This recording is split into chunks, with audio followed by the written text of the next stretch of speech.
I'm here today with Anthony Ryan, author of the wildly successful debut novel Blood Song. Anthony, how are you doing today? Very well, Spencer. How are you? I'm doing great. So, one of the unique things about your authorship is the fact that you are writing a science fiction and fantasy series at the same time. And you said that you want to be a hybrid author and continue to do so into the future. But I'm wondering how that has been ever since you signed on with Penguin, and whether you've had to shift your attention more towards the Raven Shadow trilogy, and if perhaps Slab City Blues is maybe put on the back burner for a while, or how you're sort of juggling between your different projects. Well, when you sign on with a publishing company, contracts come into play. You have deadlines which you've signed up to and you're committed to meet, which I've so far been able to do for the last 2 years. But the difficulty is obviously my fantasy work is a lot longer than science fiction work. All of the Slab City Blues stories have been novella or short story length or novella length. My fantasy work, the first book was 222,000, the second one was 230,000 words, and book three, which I've just finished, is top side of 250,000 words. So it doesn't leave a lot of room for anything else. Basically, I would like to get back to Slab City Blues as soon as I can.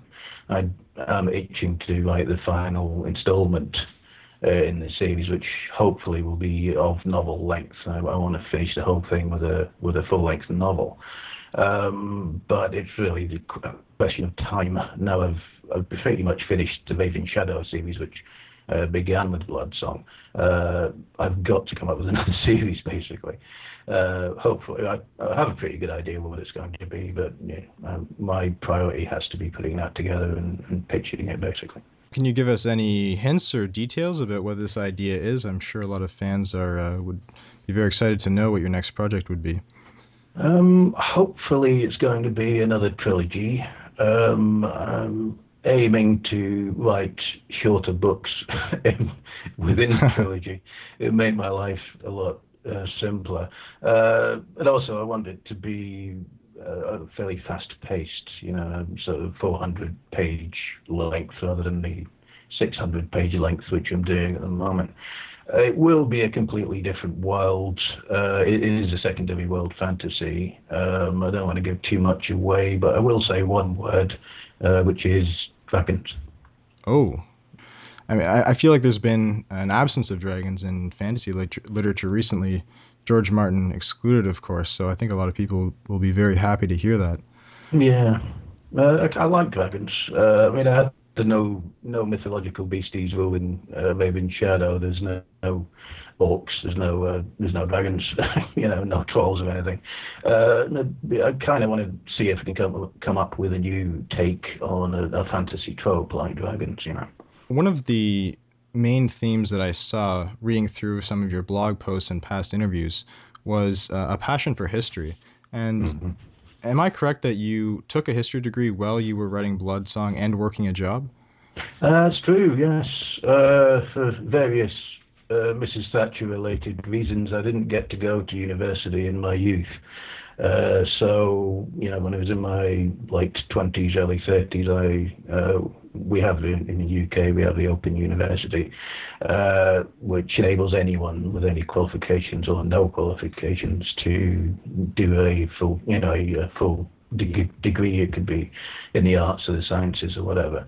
And I'd always been interested in history. If I'd gone to university when I was younger, that's what I would have studied. So yeah, and it took 6 years, which is just shorter than, well, about 6 months shorter than it took me to write Blood Song. But I was working on it at the same time, and I did have a full-time job in the civil service. So yeah. I have a degree in history as well, and I've been curious leading up to this interview about your areas of historical interest. In my experience, most people who are interested in history usually focus their attention on one group or era at a time, such as the Roman Empire or a certain Chinese dynasty. So, what's your bread and butter when it comes to history? What's your number one time period or civilization? Much more of a modern history guy, to be honest. Even though I work, the Blood Song and the sequels are set in a sort of late medieval, early Renaissance world. My most of my historical readings tends to be focused on the modern period. I'm a big military history buff. Um, Not exclusively. I do read economic history, and I'm interested in industrial relations and that kind of thing too. But yeah, does tend to be more modern than anything else. Although I don't know if you ever listened to, but the History of Rome podcast by Mike Duncan. Have you ever heard that? It's brilliant. If you haven't, I highly recommend it for anyone who likes Roman history. Absolutely. I saw that posted on your blog in your top 10 podcasts Mm. list that you made. And I started listening to it after I saw it listed there. And I think I'm on episode 7 right now. And it is absolutely amazing. He does an incredible job. Another podcast, which you may or may not have heard of, is Dan Carlin's Hardcore History. I have, yeah, I do.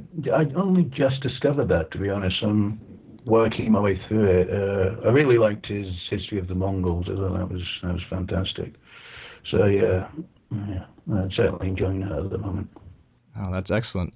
I find that with podcasting and the new opportunities for distribution over the internet, people are regaining their sense of history, or they're interested in it at least. And I also read that your number one advice for aspiring authors is for them to read widely, especially in nonfiction and history. Mhm. And I'm wondering how you think a knowledge base of history helps authors, and if or how it differentiates them from other authors who don't have that same historical interests or background. Well, to be honest, if you don't have that background or if you don't have that interest, you're gonna look stupid. It's just not going to ring true. It's just not going to be credible. I think if, in terms of fantasy, you're never going to write a realistic fantasy novel because the clue's in the title. It's fantasy. What you can do, what you can aim for, is credibility. So, in constructing a world, you have to pay attention to the economics. Where does the money come from? What do people eat? How much is a loaf of bread? All that kind of thing. And grounding in history, especially if you're talking about people fighting each other a lot, which I do, the more credible, your relevant armies or warriors are, then I think the more engaged the reader is. If you're just making it up, on the fly, and shoehorning things in so they'll fit your plot, and dispensing with inconvenient realities, then I don't think the reader is going to respond to it very well. But that's my take on it anyway. Yeah, I wonder too if it leads to a greater variety in fiction as well. Instead of people simply creating works that are derivative of what's sold well in the past, they can draw on history and take certain events or time periods, such as the War of the Rose for George Martin, and I'm sure other authors have their own specific influences, and sort of make those stories their own, or tweak them in a way and take certain elements and sort of weave them into a fictional fantasy tale that people haven't heard of before, and it seems completely fresh and new, even though it is based on actual events. Yeah, certainly. I mean, the master of that. I mean, I bore everybody with my David Gemmell obsession, but he was really a master of taking real world history and weaving it into a fantasy. And his pretty much all of his fantasy was secondary world or alternative world. It would take something like the Jacobite Rebellion or the colonization of North America, for example, and manage to craft a heroic fantasy story out of it. So, there is a lot to draw on in history. It should be regarded as a gold mine, really. I know you mentioned specifically the books Lord of the Silver Bow and Lion of Macedon as two of the best. So if a listener was to go out and read any of Jamel's books, would those be the two that you recommend? If you like historical work, history novels, definitely. Lion of Macedon has a tinge of magic to it. I did read some of his. When he handed it in to his publisher, they said, "Where's the magic?" Because there wasn't any. It was just a straight historical novel. So he rewrote the last third of it and included a magical subplot. Lord of the Silver Bow has a tinge of the supernatural to it, but otherwise there's no magic. It's a straight historical novel. Still, great and compelling, and among his best work, really. But my number one favorite is always going to be Wolf in Shadow, which Hmm. is basically a fantasy western. It's Louis L'Amour meets Tolkien. And I feel like Jamel also has a bit of a fast-paced style. Is his pacing something maybe that you're looking at as an engaging type of fantasy novel, and maybe something that might inspire you or influence your writing a bit as you go on to your second series, which you mentioned you wanted to be a bit faster paced. Is what Yeah. Jamel did something that you would sort of see as a good model for that? Definitely. It's what I respond to as a reader. So, it shouldn't be that surprising. That's what I try and do when I'm writing. I kind of have a pathological aversion to boredom. If I'm bored writing something, then the reader is going to be bored reading it, is how I look at it. So if at any point when I'm writing I find myself bored, I will stop and rewrite it and, do it over. And pace, I think, is one of those things that keeps coming up in the feedback that I get and the emails people send me is that they like the way it's paced. So yeah, I'll What definitely keep doing that.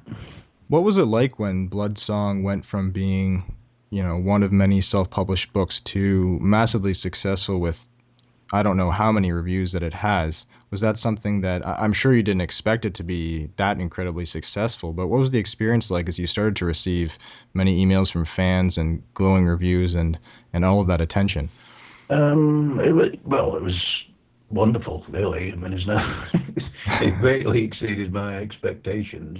I wouldn't want anyone to think I wasn't humbled by the whole thing, because I certainly was. It wasn't what I was expecting. I thought if in 2 years I sold 1,000 copies, I'd write a sequel, because then it'd be worth doing.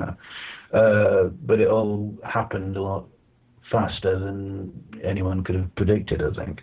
But the strange thing was, I mean, I got my offer I got the initial contact from Penguin just when it was starting to take off as a self-published book. I think they approached me initially in May, and that was when the sales started to take off, and when I started getting all the reviews. So it was a strange sort of serendipitous moment. Yeah, it's absolutely one of the most incredible stories in self-publishing, I think. Correct me if I'm wrong, but you said you waited to self-publish for about 18 months, during which time you were rejected by agents in the UK. But at the same time, you were receiving attention, perhaps this was after you self-published, from agents in the US. I've that only happened after I'd signed my deal with Penguin. That's when I started getting approached by agents in the US. If I hadn't found out about self-publishing, and if I hadn't decided to do that, I might have sent it to agents on the other side of the Atlantic to see if there's any traction there. Whether it would have worked out, I don't know. I know that self-publishing it did work out for me, so I'm certainly glad I did. So while you self-published, was your goal always to sign with a big publishing house and get your book on the bookshelves? No. It was at the back of my mind that maybe, in a couple of years, if it had sold enough, I might make another approach to an agent saying, look, I've had self-published this book. It sold, a couple of thousand copies. Do you think there'd be any interest from a publisher? But as it happened, for the first time in my life, they came to me, so I didn't have to do that. So yeah, it was, as I say, all very unexpected. When they did come to you, was did you have to make any hard decisions, or was it a fairly straight and cut process? Or how did that all play out? Penguin, my editor at Penguin, Susan Allison, was very accommodating, as were Orbit, who bought the UK rights to the book. They were very accommodating because it takes months for a publisher's version of a book to come out. And they basically allowed me to keep selling it as a self-published book whilst they worked on their versions.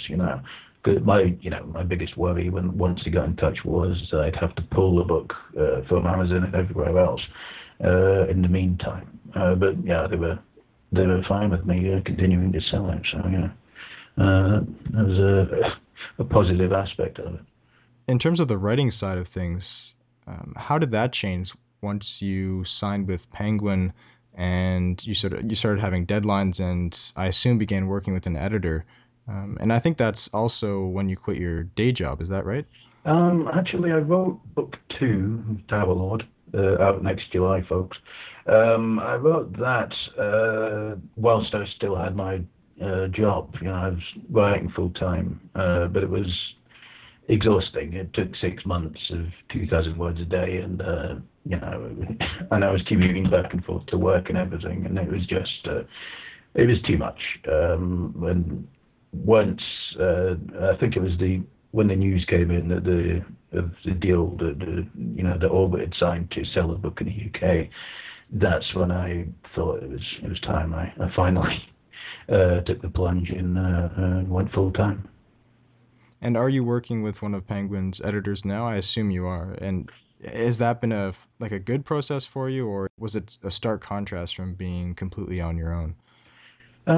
It's actually been fine. The comments I've had on both for Bloodsong, there was one chapter slightly expanded and one scene in a chapter slightly contracted. Apart from that, the only other changes were, uh, proofreading grammatical things and so on. It was actually a fairly painless process. Book two really wasn't a great deal different. There are a couple of things there that asked to be expanded, but really, no, I think added up to maybe 500 words in the final manuscript. So I really haven't had too much of a problem. I do think there's a value to having another pair of eyes on a text. I don't use beta readers or alpha readers or anything like that. So, getting another pair of eyes on it is certainly valuable, especially if they've been in the publishing industry their whole life. The other thing I read on your blog was that in book two, there are multiple points of view, Yeah, which you said were actually easier to write that's true. than the Yes. main character that we all know and love. But that seems like it might use different literary muscles, or it might have been a bit of a challenge at first. Was that the case, or was it a fairly painless It transition as was well? it was surprisingly painless, I have to say. I was expecting it to be more difficult than it was, but it's like meeting new people that you like and want to hang around with. I mean, Valen, my main character, I like him, but I've hung around with him quite a long time now. So it was kind of like meeting and getting to know new people, which is always fun. I'm reading Blood Song at the moment. I'm about 70% through on the Kindle. And one of Hmm. the things that strikes me about Valen is that I don't necessarily like him. He's a very interesting character, but he's not quite an anti-hero. But there are some despicable aspects of him, especially when it comes to murdering people, basically. Did you have that in mind when you were creating his character, that you didn't want him to be the virtuous hero in shining armor, or the rosy-cheeked farm boy rising up and becoming the Yeah. leader of a nation, that kind of thing? Um, well, without indulging in spoilers for anyone who hasn't read the book, there's a reason why Valen ends up in the Sixth Order. He's not there by accident. He is basically doing what he was born to do. He has a particular skill set, and there, frankly, isn't a hell of a lot else he could do in life. And it's kind of fortunate that he's one of the good guys. It's fortunate that his skills are married to a certain sense of compassion. It's not always evident, and he does make his mistakes, and he does have his moral quandaries, and he's not always heroic. But I was interested in exploring a character who was conflicted, but wasn't, because fantasy literature in recent years has been a lot of, well, total bastards who've been the lead character. who are clearly anti-heroic and self-interested and so on. And I didn't want to do that with him. I was more interested in trying to give him an avenue for expressing his compassionate side, deeply hidden though sometimes it is. Well, the other thing, talking about all these changes going on in your life after you signed with Penguin, was obviously your daily schedule. I know you wrote that even though you had more time, just the way the creative process works, and I've heard this from many other authors as well, is that you still get the 2,000 words a day, but that seems to be the limit. And I was wondering what your daily routine is now when it comes to writing, if you write in bursts or large blocks of time, and what you do when you need to take a break and recharge. I tend to go. I will wake up, but try and wake up at a reasonable hour. When I first went full time, I wasn't. I have to admit, it was not having to get up and get on a train and go to work for the first month was a real novelty. It was a bit of a delight. But the fact is, I'm now a self-employed small businessman, and basically I'm my own boss. And I think when you're in that position, you have to be a hard taskmaster. So I will get up at a reasonable hour. I will spend an hour before breakfast rereading what I wrote the day before. I'll do maybe 500, 600 words, and I'll have breakfast, and I'll come back and I'll work till lunchtime. Uh, I do tend to work in 2 or 3 hour bursts. Uh, and whilst I have a target of 2,000 words, and I generally do succeed in exceeding it, there have been times it's meeting it hasn't always been easy because life gets in the way. Real life will still find you, even though you are writing full time. And I have to say, I did kind of delude myself into thinking, well, if I can write 2,000 words a day whilst I'm holding down a full-time job, I should be able to do 3,000 words a day. Why not? And of course, I couldn't. It just seems I've only got so many words in me on a daily basis. But that, I do find I tend to write more at the start of the book and more at the end. The sort of vast tract of wilderness in between is the difficult part, where meeting the daily grind isn't always easy. I saw on your blog that you seem to be quite into cinema, and I was wondering if you've seen any good movies recently, or how much of a passion that is of yours. If it's a big hobby or just a small one that you wrote about in passing interest. No, I do have a big interest in film. I do tend to go to the cinema in bursts as well, actually, because there will be months on end with just nothing I'm interested in seeing. I'm just striving to try and remember the last thing I saw in the cinema. God, maybe I'm just getting old and crotchety and grumpy, but maybe they're just not making films for me anymore. Yeah. What was the last thing I saw on DVD? No, can't remember that either. Oh, The Hobbit. That was it. Imagine forgetting that. And you enjoyed that one? I did. I did actually go and see that in the cinema, and I saw it in the high frame rate 3D, and I didn't like it. I thought the film was okay as an adaptation, even though they've clearly stretched it to cover 3 films. But I didn't like the look of the high frame rate 3D. It looked like a BBC Sunday afternoon serial, to be honest. Oh, wow. Yeah, I know Peter Jackson likes it. So, yeah. If he wants to adapt my book, I certainly won't argue with him about it. Yeah, I don't think many authors would have the guts to do that. No. I was wondering, I have to ask all these history questions because, I'm into history as well.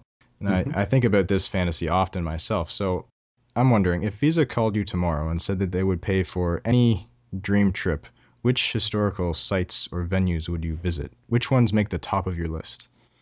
Ooh, that's a good one. It'd be nice to see the pyramids, when they were the pyramids, because we look at the pyramids today and they're majestic and everything, but they are actually ruins. They are shadows of what they once were. They would have been truly spectacular to any pair of eyes, especially people 4,000 years ago. So yeah, I'd certainly like to have seen them. And obviously, there's the question of the the mysteries of history. Could you pop back to the third floor of the Texas School Book Depository and see if there really is a man with a rifle there and all that kind of thing. Mm. So yeah, I'd probably answer some mysteries if I could. Are you fairly skeptical when it comes to historical sources? I know that, well, obviously in Bloodsong you deal with the whole concept of the unreliable narrator. Hmm. So for you, is Herodotus the father of history or the father of lies, for example? He's both. He's the father of history and he's the father of propaganda. Because and so is every Roman historian, Tacitus and all of them, Pliny and everybody. They weren't liars by their own standards, but they were writing these whole speeches that supposedly were said by Boadicea or various enemies of Rome. This eloquent, protracted oratory, which there's no way these people spoke like that. So when you're reading an ancient source in particular, you have to realize the context in which it was written. The fact that these people didn't have a concept of recorded history as we understand it. To them, legend was as much history as the battle that happened 2 days ago. Hmm. I should stop right here, but I have to go on at least one more question about history. Are there any mysteries in history or questions that you find most compelling? For me, it's the whole idea of the Bronze Age collapse and what caused the downfall of all of those civilizations.